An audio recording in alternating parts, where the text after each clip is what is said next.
Leonidas drops the stun and drops the full ult. Oh my goodness, look at the health bars. Gets a quad kill. Should find the kill. Lunara will clean up that fight. Oh my god, I can't believe it. It is going to be Soul Shield. You gotta be kidding me. Raw to take the 3v1, gets one, looking for the second. Crispy is popping off. Looks like that Blizzard may connect with 4 people. Ball, Lady Ronin! Oh my goodness, what a chat! That was really good.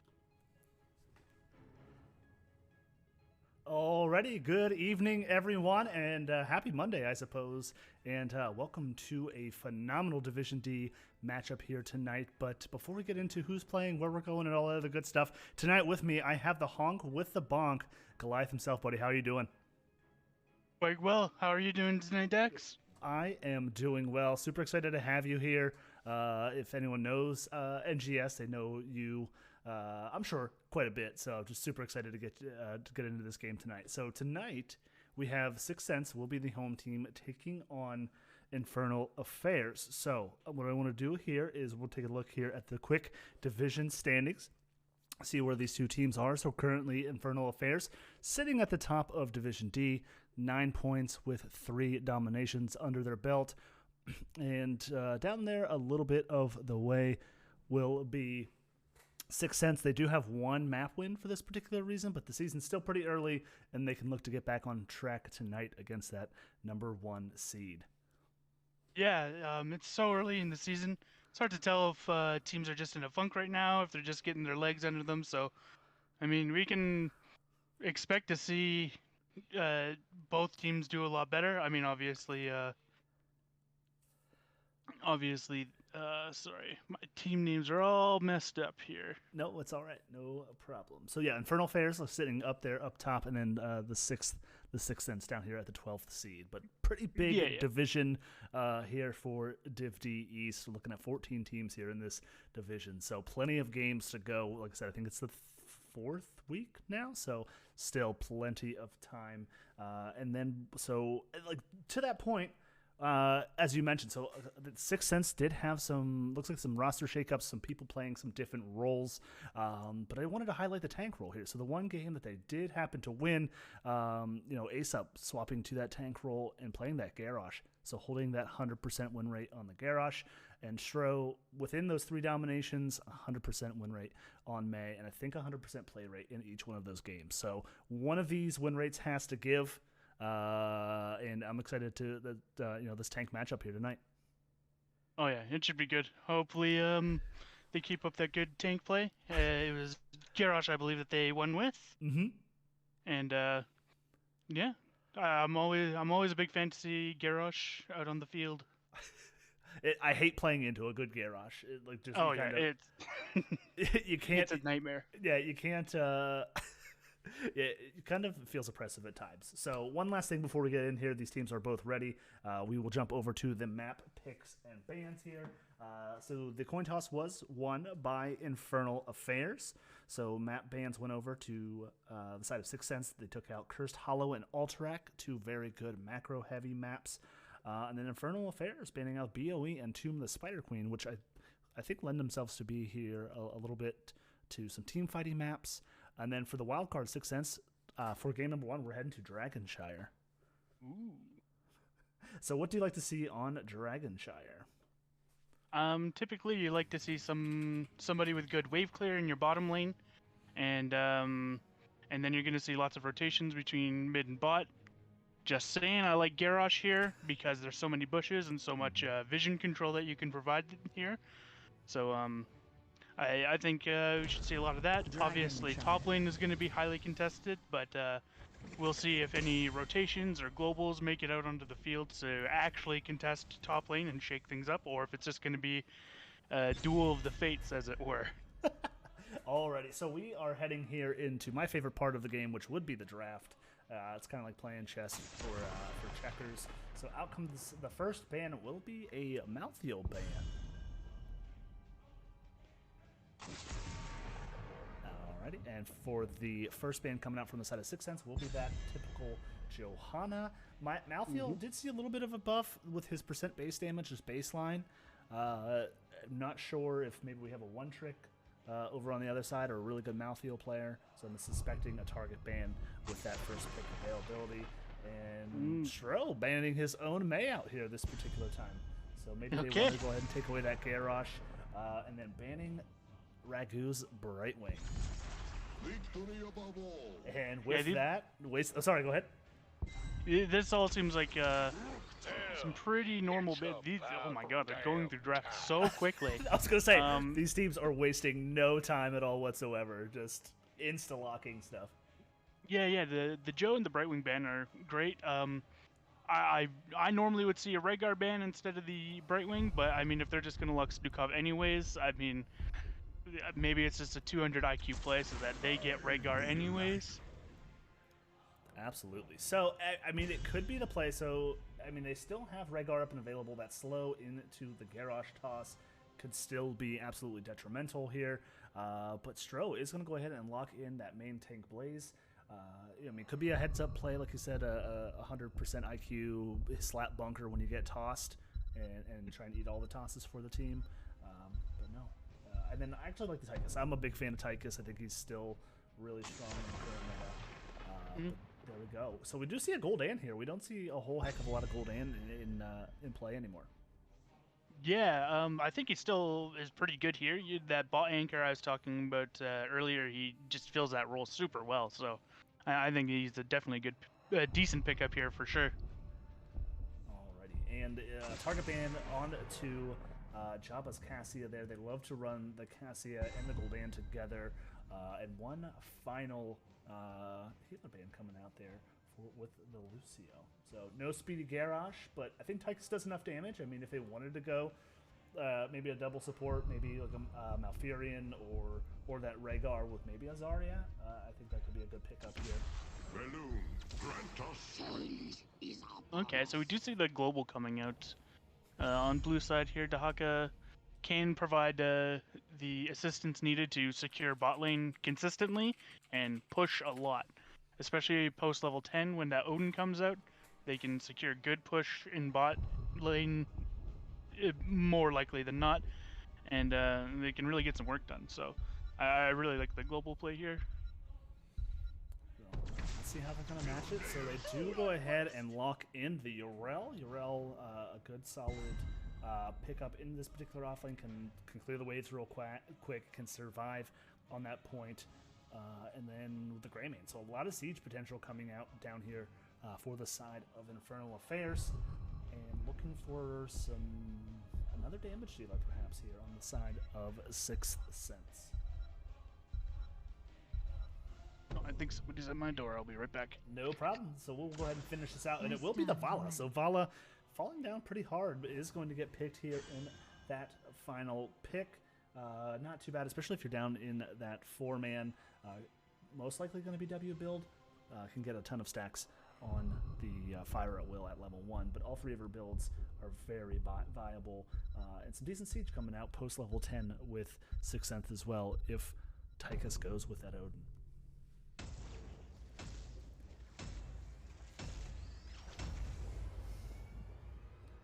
So as we head into this particular game here,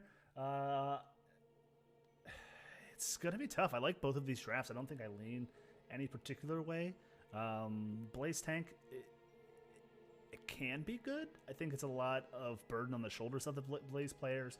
If he doesn't hit that stun, he can be locked in there. But like I said, I think Blaze is just going to be trying to eat those tosses and try and bunker from there. Heroes, prepare for combat. But as we head into game number 1 here on the left-hand side, your home team, 6th Sense. We have Aesop on that Garrosh, Pickrook on the Vala. I'm going to butcher this name, Fonce Agile on the Tychus, Spelunk on the Dahaka, and Soup Kitchen, one of my favorite names, on that Malfurion.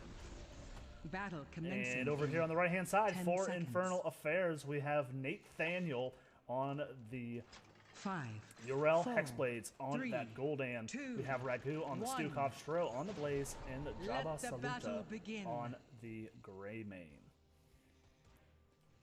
Sorry about that. I re-arrived. No problem. So we got the teams squared away here, and before we start into this scrap here, do you prefer any draft over the other one? I think I prefer red draft more. Sorry, my door just went again. Okay, no problem. So Goliath with the red draft. As we see here, we do see a quick just grab of the mid wave and a 4-man rotation down bot for the side of 6thSense. Hexblades behind the line there. Gonna go ahead and catch that as well. Maybe looking out for a little bit of cheese. So happens the silence. Great sounds come out from Red Blue. Garage finds himself a little bit low. He's up, running away with all of that armor and 30 health. And the corruption not able to connect from that gold ant to secure that kill. But take a look here at these level 1 talents. We have the Endurance Impact coming out from the Blaze, going to give himself a little bit of armor here. Morel still holding on to the level 1 talent. Of the shrines. We still have the low blow coming out here, and it's going to be Suck Build coming out from Gul'dan. And on the left-hand side, while both of these teams head to their respective giant camps, we do have the Q build coming out from the Vala. And I do like the body check coming out here, trying to reduce a lot of that healing coming out from the Blaze, from that Yorel, from that Gul'dan. A good heads-up play, I think, coming out there from Ace. Capture the shrines. Inherit the Dragon Knight's power. And Alrighty, lay and then we waste go to ahead this and have forsaken Infernal Affairs on that macro game. Are going to go ahead and take that bottom camp. So 2 camps cooking down here. The 4-man down here as well. Looking to get a ton of that siege. But we do see the side of 6thSense rotating up here, trying to get some pressure for their Haka up here, so that way we can control that. The Haka does rotate mid to contest, catch this mid-wave soak while the team is there. But again, looking down here in the bot lane, we do have a full wall already completed. Still both 6thSense rotates down here to send this out. All right, I'm back. Just in time for all this big push action in bot lane. Holy. Yeah, absolutely. So they're able to maneuver their way. Their Stro is going to go ahead and anchor this. Going to go ahead and step up and channel. The first Dragon Knight 2 minutes into the game will be picked up from Greymane. And they go ahead and take this thing bottom with that push already. And already holding down this fort at a quarter health. Yeah, this is nicely played from red team. I think blue team might have had the opportunity to dig Diablo, or Dehaka down, sorry, while that Merc camp is pushing, because Urel doesn't deep-push that fast. She doesn't offer lane pressure, so I think Dehaka could have dug down and maybe gotten some work done, maybe secured that bottom objective, but it's neither here nor there, I suppose. Rotation in, we do see the charge come out, does not connect. We do see Dehaka just going to go ahead and burrow, get slowed here from the Dragon Knight, this first dragon. Getting a ton of work on that 3 minutes. Options and stuff on the trail. No toss up and available here. And good first objective for the side of Infernal Affairs. Yeah, I think blue team might end up struggling with their wave clear quite a bit this game. Vala has to try to conserve mana for team fights because she is just very mana hungry these days. And until Tychus gets 7, his wave clear is not very good. Alrighty, so here comes the Bush Gang. Stro showing up here a little bit, so a little bit low, but they do go ahead and start to siege out here. Blue's camp will go ahead and pushing. Java gets tongue pulled up by the wall, but the rotation is not going to be quick enough. We'll just go ahead and set the sights on clearing this camp, and rotation's coming back down. Ping's coming out for Tychus. Yeah, nicely played by the red team. They know Gul'dan can anchor mid and bot, clear waves, no problem. And they just take off as soon as blue team shows up. They got a tower and half a gate, like that's perfectly good for them. And now they're just keeping blue running all over the map at this point. Absolutely. And great level 4 pickup from Dehaka there. That Lurker Strain is going to go ahead and save him with that boot there. And Ace up, great positioning here, but does get sniffed out by Stro. So level 8s, so not too behind on the soak. They did lose a fort, so that triple XP will kick into effect here for the side of Infernal Affairs. Prepare But yourselves, all in all, heroes. doing pretty The well shrines on will that. soon So be active both again. teams grabbing the giant camps off a cooldown. And it looks like we have a 4-man gang squad here. Ping's coming they're looking out. for Are it. they going to make it in time? Not in time. In comes the stun. Garrosh using a whole bunch of damage. Out comes the toss of the Ragu behind enemy lines. Ace up great with that toss. Will trade his life. Doesn't get the unstoppable. Malfurion with not enough healing. So the 1-for-1 trade. And 6thSense going ahead and getting caught on, or at least a kill on Avenge the map my there husband. before level 10. Earn his power and destroy your enemies. Yeah, Hogget's doing a good job trying to pick up as much soak as he possibly can, being everywhere on the map at once. And the rest of the team is just trying to hold on right now. It's kind of hard to step up into any of the jungle area because if Blaze is there, you're pretty much just a god. Certainly. So 10's online. I'm not sure if 6thSense wants to take this fight here. Maybe just trying to lay if they can. I mean, Tychus is pretty good at it. Paula can do it as well. But 10's now online. We do have the combustion pickup from Pro here. Not the bunker. Out comes the wild patch of grass that stops a mechanical charge. Yeah, Physics in this game make no sense, but here we go. Nothing beats nature. Let's get real. Right? Well, Nature we always that rock wins. and the rock paper scissors. Like I just don't understand.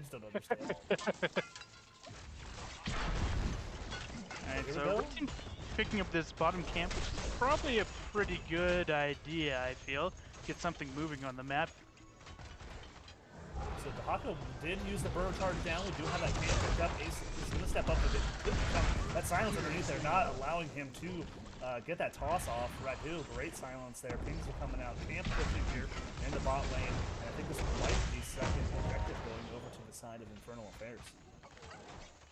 Yeah, Red is just doing a great job controlling those engages, making sure Garrosh just cannot do anything. Because he had to walk all the way across that vision into them. And like as soon as he got there, he just was met by big Stukov silence. So we did have Nathaniel pushing out there. Stasis does come out. We will see that move back. They did not cancel the jump. Nathaniel does have the Haka. Out comes the tongue, not able to connect. Ace up running up here, but both will live to tell the tale. But there we go. The second objective does get picked up by Infernal Affairs. Simple sights here on this midfield. Yeah, blue side does have a lot of shred for this Dragon Knight. So hopefully it doesn't get a ton of damage, but the Gul'dan behind it might do just as much damage. So I don't know if Blue's going to be feeling very good after this one. Destroyed a fort. Absolutely not. So that is 2 forts down, still holding on to top. Pigs are coming out. They want to try and get maybe some deep wall pressure down here in the throw. And the dragon just doing dragon things. I like this call here. Clear the wave. Position yourself now, both tower shots, but I think Greymane knows a little bit better not to get caught out here with a Garrosh.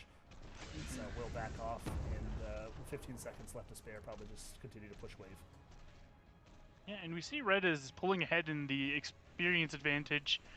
We saw after first objective is actually very similar, but Red's just slowly eking ahead with that trickle XP from the mid and the bot fort. So we're looking for another big engage here. Garrosh done. Big fear! Wow-wee! Oh, goodness. And Dahaka goes down in the back. He just dug in to his own demise, unfortunately. And Yrel just controls this with the ult here. So, yeah, nice heads-up play by Red. Yeah, absolutely. Stro not having any Another big stun! Oh, the silence! Oh! It's devastating! It's huge! It's big!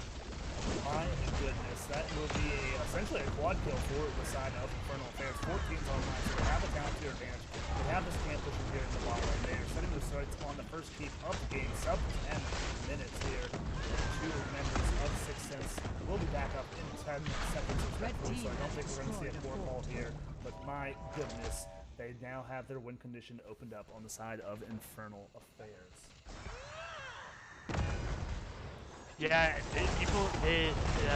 6thSense just keeps on getting caught out by that Blaze stun. It's such a long range, never expect it, and then the AoE on top of it, it's just devastating when it absolutely hits. And Stukov just has the perfect follow-up for it, too.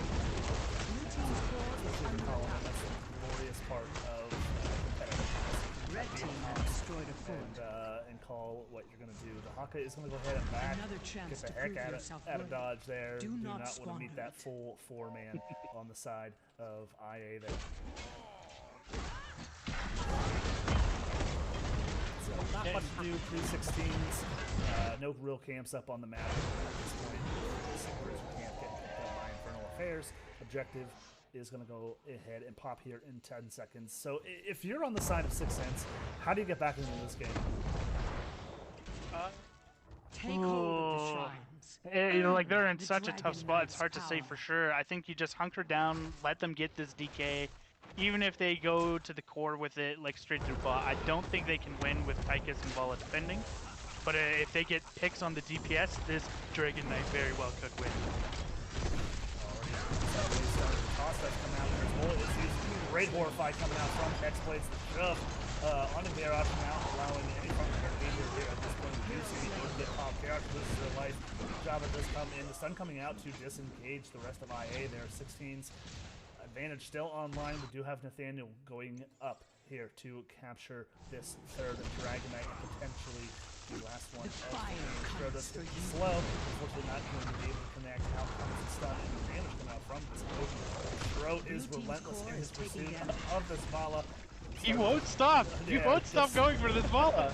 He's an animal. Yeah, this push is. Yeah, this push is looking deadly in bot lane.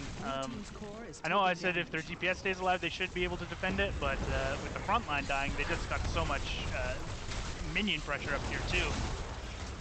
It's looking grim. Dragon is about half health. We do have the sun coming out. The first bullet onto the first popping top with silence underneath. Java there, income's done, but unfortunately also done is that core in game one, going over to the side of Infernal Affairs. Yeah, 6thSense put up a good fight, especially in that early game, keeping up all the soak. You know, even letting that bottom fort go modestly. Like, it's not the end of the world to lose a fort that early, but I think just in draft picking Tychus and Vala was just too much of a strain on their macro. They just couldn't be where they wanted to be at all times. Yeah, I think if they were able to get the picks, I think they kind of found themselves on the back foot, which I don't think you necessarily... And Malfurion as well. Like, Garrosh and Malfurion, I think, really thrive when you're ahead. And if you get picks, but I know from a personal standpoint, healing on Malfurion when you're losing the game feels absolutely like the worst thing in the world. Like, it's just like being stuck in Chromie's slowing sands. Just, you don't want to be in any part of it at all whatsoever. Yeah, for sure. It feels like you just have no tools to save yourself, let alone anyone else. You just have no mobility, none of that big burst healing. So you basically just have to rely on big roots to get you through. But with Garrosh being punished so hard by that Stukov and Blaze combo, like, how can you even get the roots up behind that? Yeah, a lot of poke, and I didn't really necessarily take that in consideration. Was Blaze able to slow the Garrosh with the oil slicks and his Qs to dismount Garrosh as well? Curse Bullet coming out, and then Gul'dan, all of Gul'dan's damage, and then again just Ragu's silences 100% where they always needed to be, and just really not allowing Garrosh to do anything he wanted to do once he was in that back line. Yeah, Garrosh is, like you mentioned earlier, Garrosh is another hero that's hard to play from behind because, you know, all the enemy team has to do is leave, and they're fine. Like, you can't really catch them very effectively unless if you are ahead of them in rotations, in the right bushes, know where they are on camps. That's the only time you're ever going to be able to catch them, and they just don't have to be there. They're ahead already. They don't have to do anything else. Yeah, to your point, I mean, they had that first fort down by the time they grabbed that first dragon, sub 3 minutes. 8 kills to 1. Let's take a look here at some of these talents here. I know I mentioned it, like, we did see the body check coming out from Garrosh. A lot of self-sustain coming out from the heroes of IA. So I think that's a good all-around talent. But I do agree with you. I just think they needed a little bit more wave clear to allow themselves to be in better positions to maybe get some of those picks. Alrighty, so let's jump back over to, well, my face, I suppose, and then the cool honk with the bonk, since Goliath wanted this to be his profile picture here this evening. But thanks for everyone for joining. We're just going to go ahead and wait for this next lobby link. I have everything updated here. But I guess the ball's in 6thSense's court here. I think maybe they opt for first pick. I know some teams prefer first pick, some teams prefer map pick. I think with Rhaegar being tuned down just a bit, Johanna's still maybe worth holding on to, but she sees a lot of the bans here. So, again, we saw 6thSense banning a lot of the macro maps, so I'm not sure if Dragonshire was the pick for them. Maybe it was just maybe under some pressure. But Braxis is up and available. Infernal Shrines, not sure if that's the namesake for Infernal Affairs, but that particular map is still on the table. BOE was taken off the board as well as Tomb of the Spider Queen. We'll jump over to that screen, so if anyone just joining us can see what the heck I am just talking about. But yeah, so we do see Alterac Pass and Cursed Hollow taking off the board by 6thSense, and then BOE and Tomb of the Spider Queen, which is one of my favorite maps. You don't see that very often. At least I don't get to see that very often. Fair enough.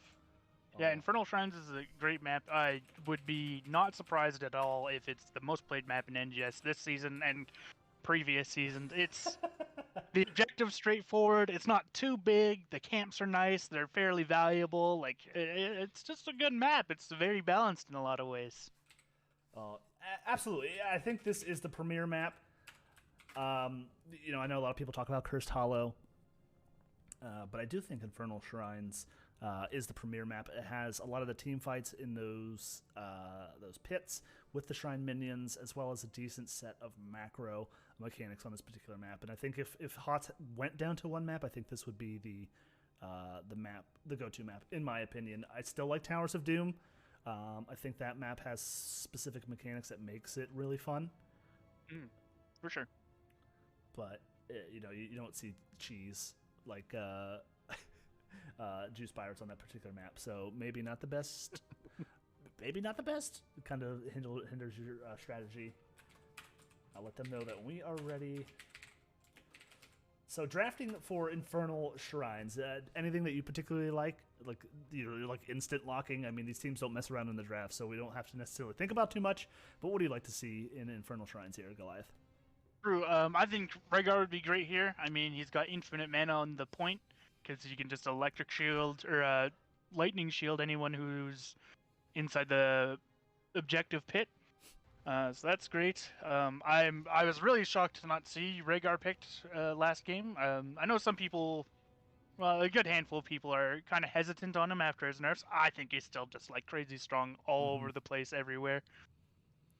Joe's an obvious pick, but we'll see if that gets through draft. I'd be doubtful.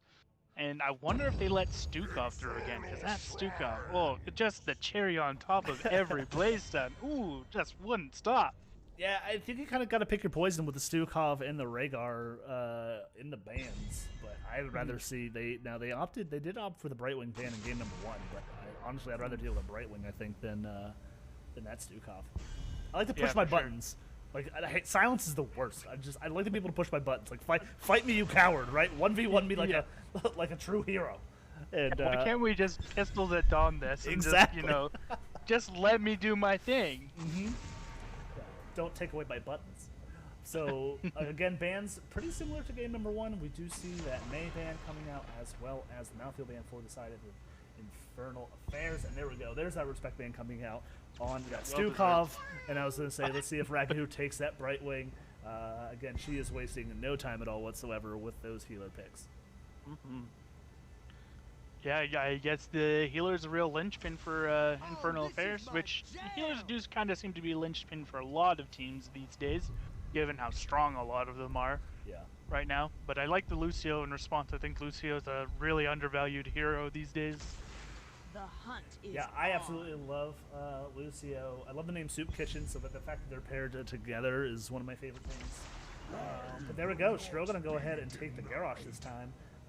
And Gul'dan seems like a comfort pick for Hexblades. Mm-hmm. Yeah, with a similar lane structure as Dragonshire, like the camps are spread out the same way, the lanes are kind of spread out the same way. I think Gul'dan's like a totally reasonable pick, and Gul'dan contributes a lot to the objective. And those spheres were top notch last game too, so totally makes sense here. And then the outcomes of the Relban. I know Nathaniel's one of his favorite comfort picks. So let's see what he has in the back pocket. We could see, you don't see Sonya too much. I absolutely adore Sonya on this particular map. I think would pair well nicely with the Garrosh and the Brightwing. So we'll see what happens if they want to play. Dahaka's still up and available. I do like the Lunara pick coming out from 6thSense. Able to give themselves visions from around these maps and these vents and stuff, especially into a Garrosh. So I do definitely like the Lunara pick. She's okay, I guess, depending on talent build. the stare down the Tychus playing Garrosh. I don't blame Stro at all there. For sure, but they do leave themselves open to the Mac Daddy himself, Diablo, coming in, and Blaze to follow up. Yeah, those are two huge targets that Tychus would be great into, but at least the Garrosh can deal with the Diablo fairly well in general. I would assume we'd probably see the Greymane again here. I like Sylvanas myself. Sylvanas with Overwhelming Affliction has that percent base damage at level 1, and then any sort of silence for Blaze or Diablo once they engage is pretty good. But we do go ahead and see the Cassia pick up since it was banned away from Jabba here in game number 1, and then, whoa, baby, a Deathwing. That explains the Tychus ban. Yeah, it's all adding up now. Very, very spicy. I like it a lot, though. I think it's a good pick here. I don't know about the Cassia pick. Like, I think you just need the percentile damage to tear through Diablo, but I guess she gets percentile on her autos later. So we'll see what happens. I don't think that's necessarily a pick. Like, Diablo is a skill check. Like, just you better make sure you be able to kill Diablo, or he's just going to be able to live in your backline. I do agree with Ripper. I like the draft coming out here. A lot of CC, a lot of stuns. I mean, Deathwing doesn't really care about stuns and CCs, but very squishy. Gul'dan is very immobile. Cassia needs to usually go in and fend to secure a lot of those kills, and I don't think she's going to want to be able to do that here. But most likely Q build coming out for that poke. But I'm excited. So heading into game number 2, let's talk about drafts here. You dealing any which way? Do we get to go to a game 3? Oh man, it's tight, but I think I like 6thSense's draft more. I like the Vala. Vala is just a great hero overall. Tons of damage, like all the damage you could possibly need. And then they got such a beefy front line. They got the Lucio to boop away Garrosh. Like a lot of things are making sense here to me. Whereas Infernal Affairs, if they throw Diablo, what happens to him after? Like Gul'dan and Cassia kill him a minute later. Maybe? Question mark. Yeah, so yeah, they're gonna exactly. have their fans full. I do see that it is going to be sustained. I think Cassia's auto attack build is still good. I prefer that myself, especially on this map with the splash auto attacks.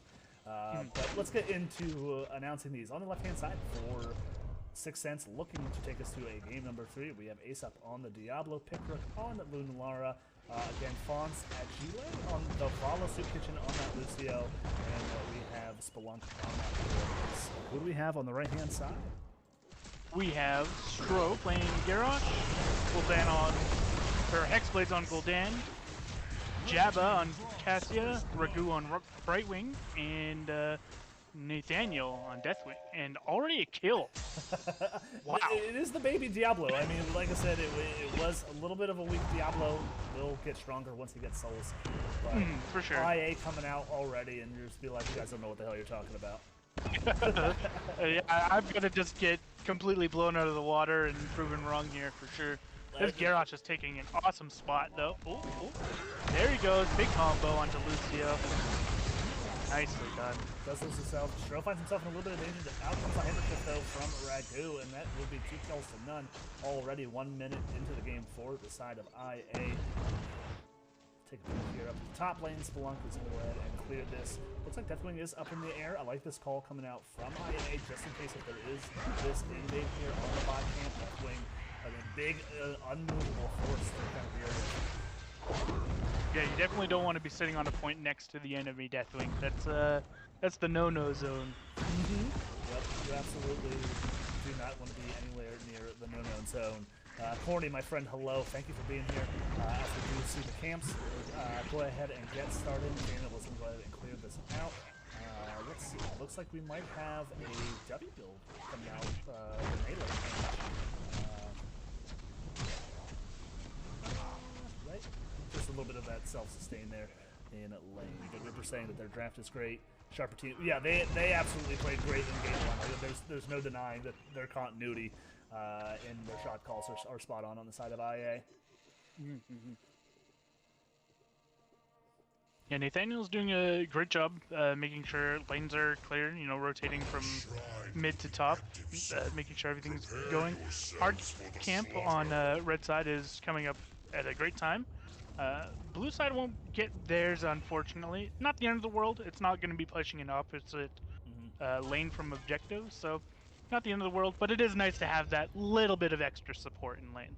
Yeah, absolutely. I like that call there as well. So let's see what happens here. We might catch Lunara in the rotation. Out comes the wave clear. They look to head bottom. Or is IA going to go ahead and just forego any sort of first objective that is an Arcane Punisher? Maybe look to get some siege down here in the bot lane. They have a camp pushing. I like this call here. You don't see this very often down here in this. I mean, we are in Div D, and so it is competitive, so the strategies are better than you normally see in Stormblade, but I like this call. This is some upper level stuff. They do go ahead and get the wall, forcing the rotation.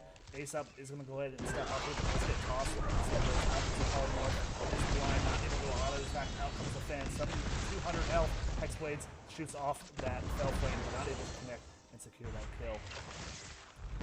Yeah, so Infernal Affairs effectively got that bottom wall for free.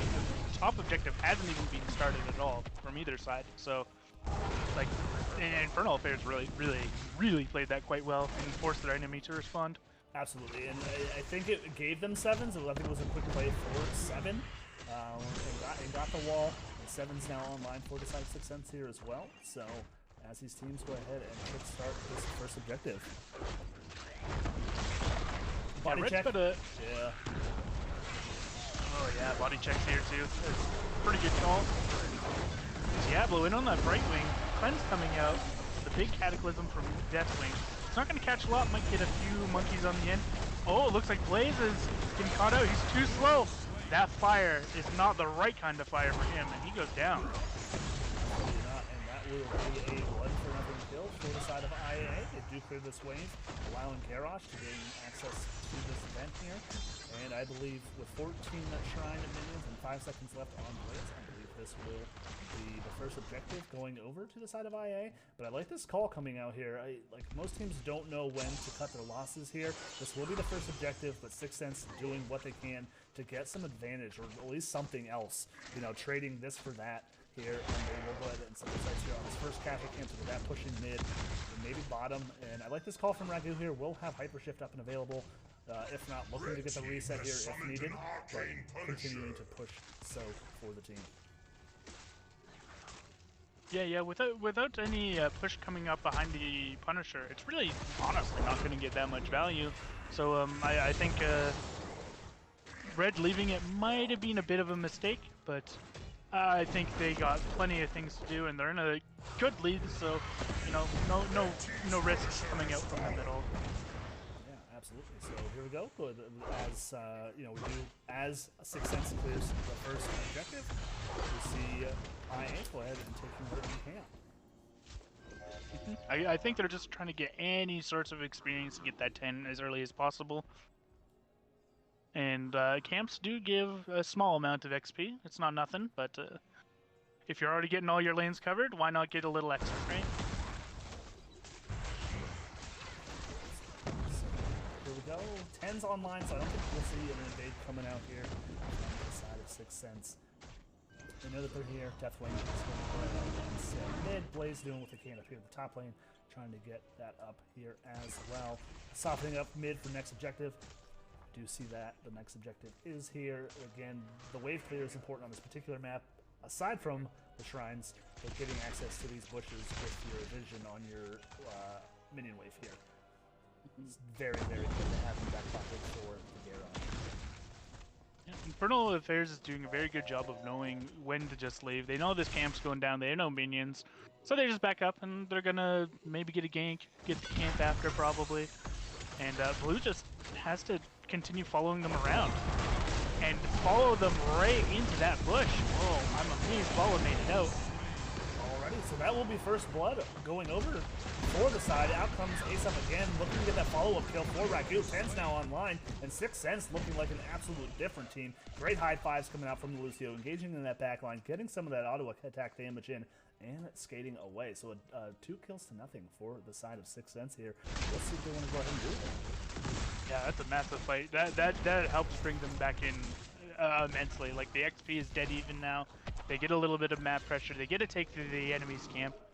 Like, this is a big swing in momentum, I feel. We saw it early, a little bit of a prelude until now. We do see Infernal Affairs working down here in the bot lane. Going to go ahead and try and finish off this bottom fort. Aesop is going to go ahead and get stuck up, but does go ahead and eat that Thunderbolt coming out from Cassia. Get dismounted, so no re-engage for the side of 6thSense. Blaze is just chugging along up top. You can see pings going up on his head as he backs up. Ooh, that's dangerous. Looks like everybody's kind of just content to sit in the middle and try to take this big fight. Garrosh doesn't quite get the throw, but he gets the Q off, so there's a couple seconds of reprieve for Blue anyways. They're going to take their camp in the meantime, which is a pretty solid call here, I feel. Yeah, I like how aggressive Aesop is on the Diablo, especially into the Garrosh. Great polymorph coming out from Radu. Really has her hands for this diving Diablo here. So, second objective is up available. We have a great stun coming out from the one out comes Hyper Shift. It does. Radu gets the. Oh god, it's called Emerald Blitz. Sorry, I don't see the cast at all. All the R buttons being pushed, Unstoppable coming out, out comes the Flame Breath, Valkyrie coming out, not connecting on anybody. Stro finds himself a little bit low, and unfortunately, no heals, but looks like Jabba's not done yet. Wants to trade for that Vala, finds himself a little bit low, but Cassie doing Cassie things with that movement, able to keep that armor up. And my goodness, a 1-for-1 trade. 13's online for both these teams. And we see IA rotating with this camp. Yeah, lots of great back and forth there. It really looked dicey for both teams for quite a while. Oh, Deathwing has to use his R here to escape, which is quite unfortunate because it's a great zoning tool for objective here. But Red's going to go and start it anyways as Blue takes their camp. In the first half of the objective for this camp, and we'll go ahead and get some damage done on this mid wall. Blaze, just be careful. Was doing getting vision for the team. Out comes Flip from Diablo. In comes Deathwing as well. The Emerald Blitz again trying to get this escape. Austin on to Blaze. The one finds himself in the back line, a little bit of danger. Out comes the Bunger to try and avoid some of that event coming out from Cassia. Living in there, spraying some fire. Stun coming out from Garrosh, does lose his life. Valkyrie comes out as well, not able to connect onto anyone else. All of 6thSense is awfully low, and we'll have to back up here and try and tap if they got it, and I don't know if they'll re-engage for another 20 seconds. Yeah, it just looked like a bit of miscommunication on the beginning of that fight. Diablo pushed as Blaze went to go do his charge on the Cassia, and she just slipped out of the range with the push, and yeah, I think from there, Blue needed to just know that engage was off. They had nothing left in the tank. But Red took very good. Unfortunately, Pickrook got picked there. Out comes Unstoppable from Ace. High five coming out from Lucio to any sort of follow-up season there. This will be the first fort of the game down. Bot fort will be next, I'm assuming. John Cena is still pretty healthy though. But we could look at 2 forts here, and maybe a keep wall. Yeah, I think it's better for Red to stay mid here, because the minion waves are pushing bots. It is going to get that fort if they just keep equal here. Horrified, not really connecting onto anybody. John Cena is going to go ahead and get the wall here, and about a quarter of the health here. Aesop doing a great job anchoring for the team. Pink's coming out. We do see Spelunk coming in. Let's get that slow out. Let's follow up the stun. Not able to rip that hard stun. Aesop with the follow up onto Radu. Radu does get tossed coming out from Stro. Out comes the APOC. The polymorph comes out as well. Nothing connecting to anybody to chase it on. Aesop is bloodthirsty for this backline.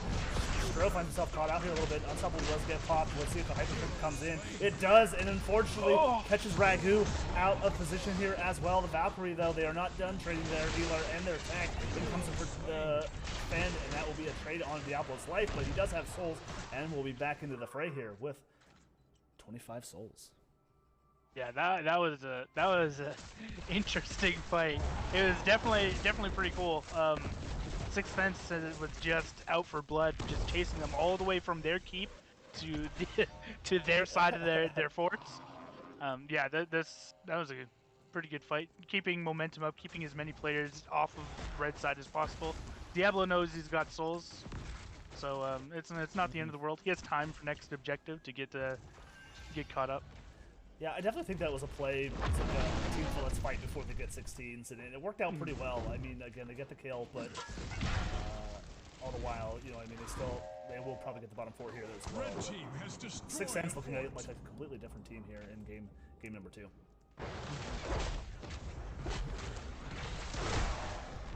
Ace is looking for blood. The shift doesn't connect. It connects in time and will win. Keeps Diablo out of the fight. Lucio stuck in that choke, just eating a lot of poke damage. Cassia grabbing the Lunara. The bunker saving 2 players right now. Lunara is not long for this world. My goodness, just everything is going on. You hop out of the bus and then just absolutely meet the onslaught from coming out from IA. They do lose Cassie, they do lose Garrosh, so a 4 for 2 trade still in favor of IA. And able to get that camp there, so unsuccessful camping bait coming out from the side of 6thSense there. I think it was a perfectly fine idea to invade there. I think maybe just some of the execution was off. And Red Team does have a good team to control long corridors like that, so maybe not the best call. I probably would have done it though, so. Yeah, I didn't know what to say. I was hovering Blood Craze here, so Garrosh with the max health healing on that Garrosh really kept him alive in that last pinch while Shannon in that hyper shift. Because I think if the calls were there, the target calls were there, I think Garrosh would have went down there, and we might be talking about a different ending there for that team fight. You know what, 6thSense, they are down, but they are not out. They still have they're still holding on to all 3 keeps. Unlike last game, that game was over with here already at the 15-minute mark. So looking like a different team in position here to take this first Frozen Punisher. This is the ideal Punisher. You can kind of shut some stuff down. They go ahead and get a good start in this early. Yeah, with doing great work, making sure that Garrosh can never actually get in without being noticed. So blue 6thSense takes a quick step out. Diablo go again, getting thrown in. The big taunt. Oh, it's so big. The APOC doesn't hit a ton of people, but hit the Garrosh, which just be the kill target for now. Pull from Cassia, grabs Vala. She's too fragile to stay in there for too long. Lucio doing a great job with the high blast. And Vala still goes down. Can't quite get in that bunker in time. Lucio trying to get everybody out as fast as possible. He's the lowest health of all. And yeah, Blue seems to make it out. Let me in! Unfortunately, losing their life all the way in. Garrosh trying to do Garrosh things. Just try not to be around it. Just all in all, just a good team fight there. Unfortunately, just getting picked off there. Great polymorph and follow up.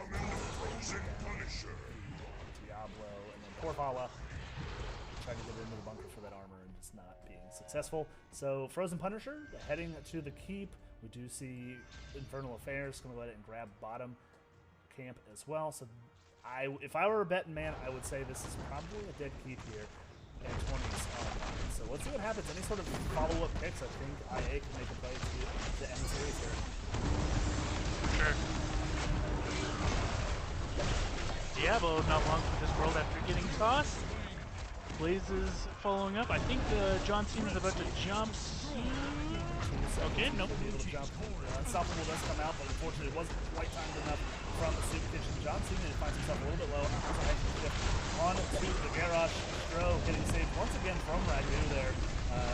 Coming out with that Emerald Wolf to disengage. John Cena is still alive. Court is at half health and falling. We do the double toss. Storm goes down. Looks like Lucio goes down. Daniel is in the fly. Court at 10% falling. And GG's. Well played. Game number 2 in the series going over to Infernal Affairs. GG. Yeah, that was definitely a far closer game than game 1. 6thSense really pulled their bootstraps up and did a lot better this time around. Yeah, absolutely. That Diablo play was fantastic, but it just that feel-bad moment of...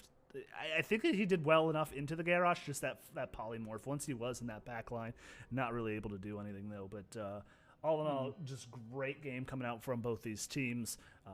Unfortunately, it didn't go the way of 6thSense, not able to get the second map win of their season here. But again, season's still pretty early. I'd love to see them kind of figure out, find their way, and hopefully make it to the playoffs here later in the season.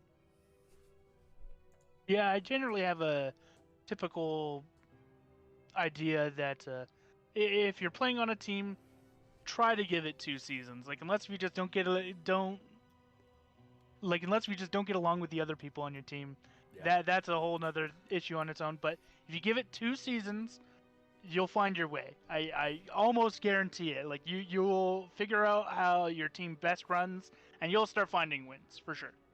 Yeah, and I believe this is Infernal Affairs. We can ask them. I believe this is their second season. I think Ripper is their coach.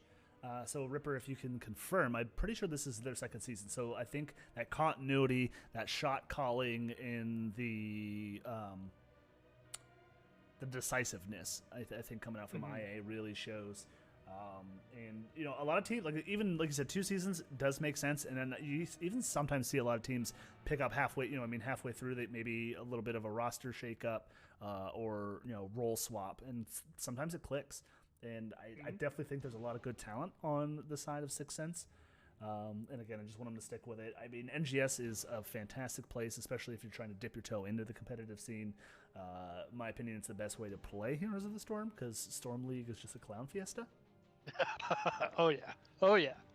So it's good or bad, and randos can make or break the game. So playing with some friends and in organized play, I think is the way to go. So 17-7. It didn't feel like that big of a 10-kill lead there for the side of Infernal Affairs. It did feel a lot closer. So the stats necessarily not able to lie. And then Hexblade's just that KDA player do 7-10-0, 57k damage on that Gul'dan. So maybe Gul'dan's worth the ban here if anyone's doing any scouting of this team. Taking a look at these talents here. Anything come up to you? I think Thornwood might have been. See, I don't know. I am always confused with Thornwood versus Leaping Strike, because Leaping Strike is very good for getting out of situations, but Thornwood Vine just has more mass damage potential, and Brightwing can kind of combat both pretty well. So I think it's kind of like a toss-up on which level 10 you want on Lunara. Everything else seems pretty normal. I guess Emerald Wind isn't picked a lot, but I can definitely dig it into Diablo. Yeah. And Cassia Pole, I lots of really great polls, like right in the middle of fights. Yeah, I think Ball Lightning's obviously a fine ult, but I think Pole is definitely underrated. Yeah, absolutely. And to your point, Thornwood Vines, I think it's very good in the front to back. I mean, Woodvala is still going Q build, so maybe that was the play to kind of take care of the Garrosh. We did see him fall quite a few, I don't say quite a few times, but was poked down significantly, and just kind of Garrosh does what Garrosh does. So, but just all in all, good game from both these players here. It looks like we will have an interview, so let's see where they will be sitting. Let me just go ahead and update the scorecard here and see where everyone is sitting. Looks like Stro is in the second lobby, so we will jump over there and get with that interview. Sounds good. I'll meet you there. All right.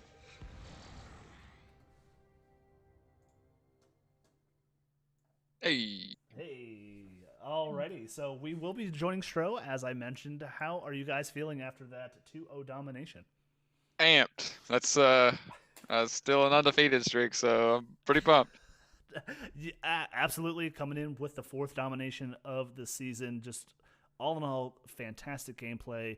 I know we mentioned a little bit, 6thSense seemed like a different team in game 2. Not sure if it was first game jitters in game number 1, but you guys were able to close it out in the 2-0 fashion.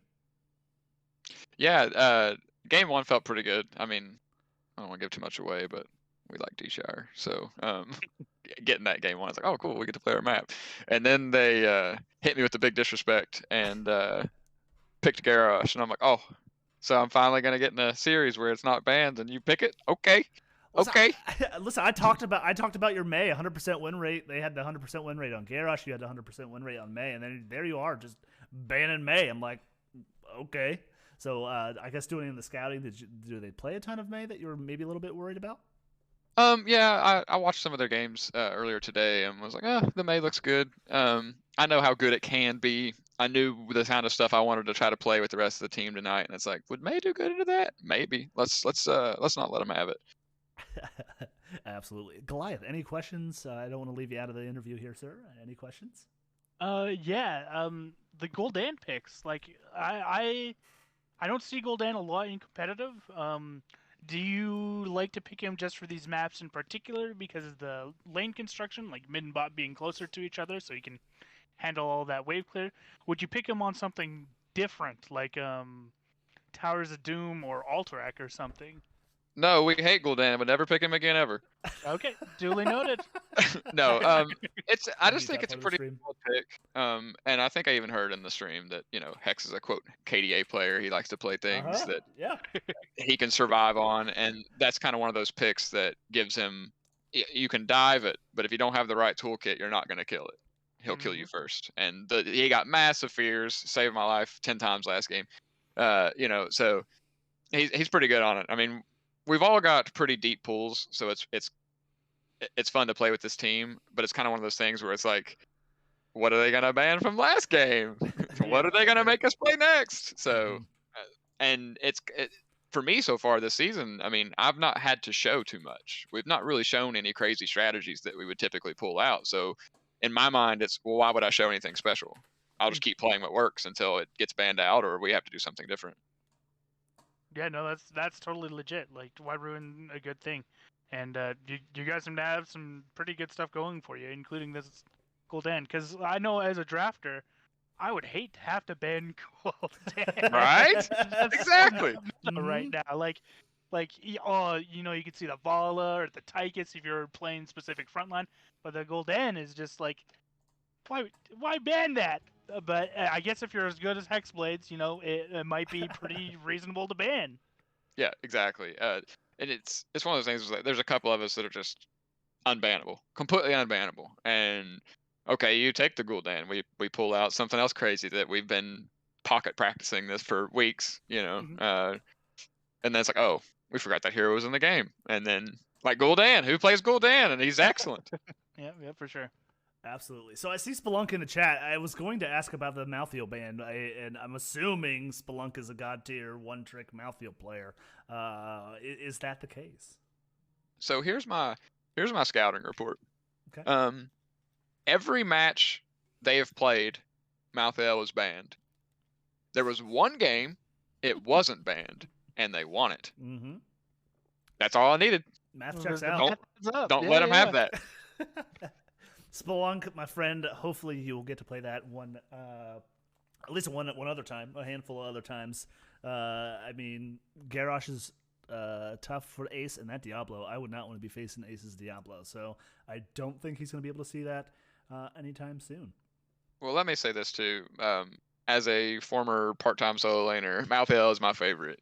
And I know he's excellent on both of those maps, especially Infernal Shrines. He can just solo take over that map. So don't give somebody Malthael if they like it. That is not the. And he got a little bit of that buff. I mean, he had, especially into the Deathwing. Like, I guess we'll jump right into the draft for game 2 here. But with the Urel ban, is that something that, I mean, he played well. Nathaniel played well on the Deathwing. Is it something you like on that map? You don't have to give any strats away, but or is it just like, okay, they banned Urel, it's Deathwing time? Yeah. Not to give any strats away. Funny enough. Yeah. Before that game, we played Deathwing for the first time. Mm-hmm. So I was like, oh, let's play it again and see if it works. The idea basically for me was, oh, they have Diablo. Pick something that Diablo can't do anything to. Mm-hmm. And so inevitably, I ended up eating all the CC. But hey, that's better than, if I die and my entire team survives, then it worked. Like the last fight, I was hugging Right Wing as tight as I possibly, please, just one tick of healing, because I had so much poison damage on me. Like, please, just one. And I had just enough HP. I said, okay, guys, I'm going to tap. Like, I lived. Keep going. You got it. So. Yeah, and Ragu coming in clutch with those Emerald wins. Like I said, I couldn't even remember the name of that freaking talent because I don't get to cast it very often, but really able to disengage. Like, I was puckering for you, my friend, on that Garrosh. I was like, I don't know if this is going to get that chance. But just that Brightwing, I could see why folks don't let Ragu's Brightwing through. Yeah, the draft was really good by 6thSense there. I think the Emerald Wind kind of ruined what they want to do because they had very forward momentum frontline, and then that kind of just resets the fight for us. And then they just used all of their buttons, and now Gul'dan's no longer in danger. So between Horrify and Emerald Wind, you don't really get to kill the backline. They could kill me, but I don't care. I'll die anytime. You just get tank value if you die. Exactly. And Garrosh is one of those heroes that you think you're going to get the pick on him, and then somehow he walks away with 20 armor and, like you said, about 40 ticks of poison damage and lives to fight another day. Yeah, and they went double auto, and I still died pretty fast. So maybe I'm thinking if they take Vala and not Lunara, and then more of a traditional mage, maybe I die a little more. Maybe that fake damage wasn't quite enough because I got really close to dying a couple times. But yeah. Alrighty, and I guess continuing, we'll talk about game 1 then eventually. I mean, that one was pretty one-sided. I think that thing was over pre-12 minutes, so I think a lot more to talk about in game number 2. But I want to talk about the first objective and which is what the idea was. Again, you can say, no, non-applicable. You can choose not to answer this question, but just the push bottom, just is that setting up for a different objective later, where you're trying to get 7s and then not pushing with that first John Cena, and then just opting to continue to soak other lanes? So there's a couple layers there. One, I think the Arcane Punisher's hot garbage. So I just didn't want to fight with it. I also didn't really want to fight around a Diablo in his buildings necessarily. And there were enough yellow things on the map to go, let's just go do something else. And that was basically the call there. And knowing that the Punisher just spawned top, it's going to spawn either mid or bot next. So let's push a lane that is actually going to get value later. That's kind of the idea there. I mean, the Arcane Punisher's hot poo-poo. So why waste my time? That great answer there. Goliath, my friend, any other questions before we let Stroke in the shoutouts? Favorite flavor of ice cream? There it is. Anything with strawberries on it. So vanilla with strawberries, cheesecake, any of that. Just give me strawberries. I don't care. I see you too are a man of culture. Now, not to be confused with strawberry ice cream, because that's just disgusting. I'm talking about ice cream with strawberries on it or in it, just not that pink shit. Fair enough. I guess the follow-up question would be, if you had to label each one of your teammates as a flavor of ice cream, what would it be? God. Whatever the whiniest flavor would be, Hex. That'd be Con. Nate. No, Con. Nate is whatever, some Chad flavor like Rocky Road or something. Oh yeah. Ragu. Something dark and edgy. Do we have like a red velvet ice cream? Let's go with that. And then Java. Maybe like a mint chocolate, something that sneaks up on you, because Java's kind of quiet. Kind of quiet, but he's really good. Mint chocolate is really good. It is. You didn't know you wanted it until you had it, and then you're just like, oh man, this is amazing. Yeah. I don't like mint chocolate. Then you try it and you're like, oh, this is the best. Yeah. Absolutely. All right, my friend. Well, we'll let you get back to celebrating with your team. The floor is yours. Any shout outs you'd like to give the fine folks watching at home? First and foremost, shout out to our casters, Dax, Goliath. Thank you. We weren't originally scheduled to be casted. We always love being casted. I'm thinking, come on, guys, we're number one. Like we have to get casted. So what if we lose our streak? The drama, the storyline. But no. Shout out to the team, obviously. Shout out to 6thSense. It's fun playing. I'm glad we got to get this series. Last week our series actually ended up in a forfeit, so we didn't get to play. So it was kind of nice to get back into the groove.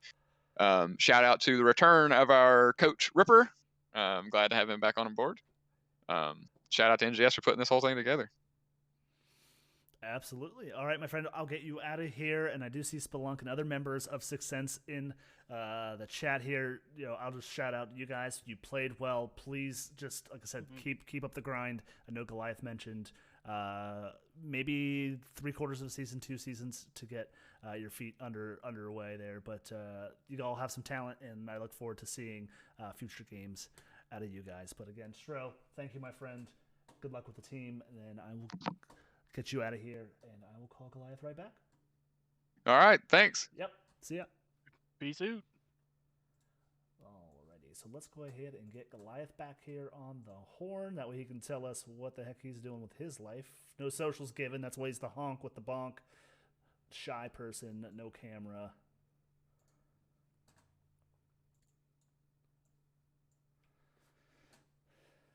Alrighty, Goliath, my friend. Thank you so much for joining me this evening. It was our first cast together. Absolute blast, my friend. Thank you for being here. Thank you very much for having me and putting up with me dipping for the first 5 minutes of the first game, pretty much. Listen, life happens, my friend, and like I said, I know you were waiting for dinner, and again, just life happens. So, but just absolutely just a blast to have you here. And I know you didn't have much of a socials, but the floor is now yours. If you want to throw anything out there, just tell people where they can find you, and maybe if you're doing any content, what you got going on. Well, you can find me playing on Rook Gaming, managed by Dax over here, the big man himself. Yeah, we're playing in Heroic Division, so yeah, if you want to come out and catch any of our matches this season, we'd be very happy to have you along for the ride. Awesome. Yes, and I guess as for me, I am Dax Hots everywhere on all the social medias. You want to find me, I am the owner / manager for Rook Gaming, playing in Heroic Division, and soon to be the Season 3 of Heroes Rise Challenger Series, which would essentially be CCL's Academy Division. So really exciting stuff going on there. But again, thank you for everyone for the hype train, the subs, the follows, Twitch chat. We love you. Your Tibbs, I just saw that one come through. Thank you, my friend. But appreciate you all being here. We do the casting for you guys, the fans of Heroes of the Storm. But we'll send you over to some more Heroes of the Storm action, and we will see you all next time. Bye-bye.